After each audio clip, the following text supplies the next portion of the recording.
વિકેશભાઈ સંઘવીનો દીકરો પ્રિયાંક, એ સુરત થી ગાડી લઈને હાઈવે ઉપર બારડોલી જઈ રહ્યો અને બરાબર 4 રસ્તા જે આવે મેઇન ત્યાંથી એ નીકળતો હતો અને સામેથી મોટી ટ્રક આવી, એની બ્રેક ફેલ થઈ હશે કે શું હશે, આને જોરથી ખેંચીને ધક્કો મારીને સીધી ડિવાઈડર સાથે અથડાવી. આ તરફ ટ્રક જોરથી, આ બાજુ ડિવાઈડર, વચ્ચે ગાડીનો રોટલો છે અને અંદર એકલો જ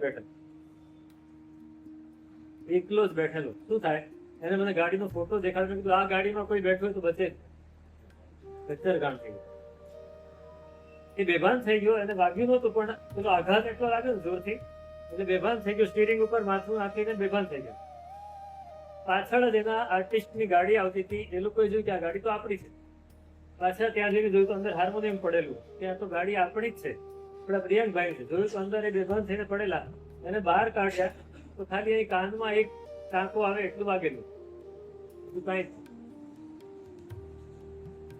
કે સાહેબ કયા પુણ્યથી કે મારા કાયમ ગાડીમાં જાઉં તો ગાડીમાં નેમિશ્વરી મારાનો ફોટો લગાવેલો, નમો નમઃ શ્રી ગુરુ નેમિશ્વરે એમ બોલીને નીકળો. દાદાને બધું પ્રણામ કરી વંદન કરી સોંપીને બધું નીકળું. એ કયા પુણ્ય હશે કે હું બચી ગયો. બધા લોકો ભેગા થઈ ગયા, પોલીસ આવ્યા કે તમે બચી કેવી રીતે ગયા. આ ગાડી આખી સ્ક્રેપમાં જ સીધી, એ ગાડીને કાંઈ થાય નહીં.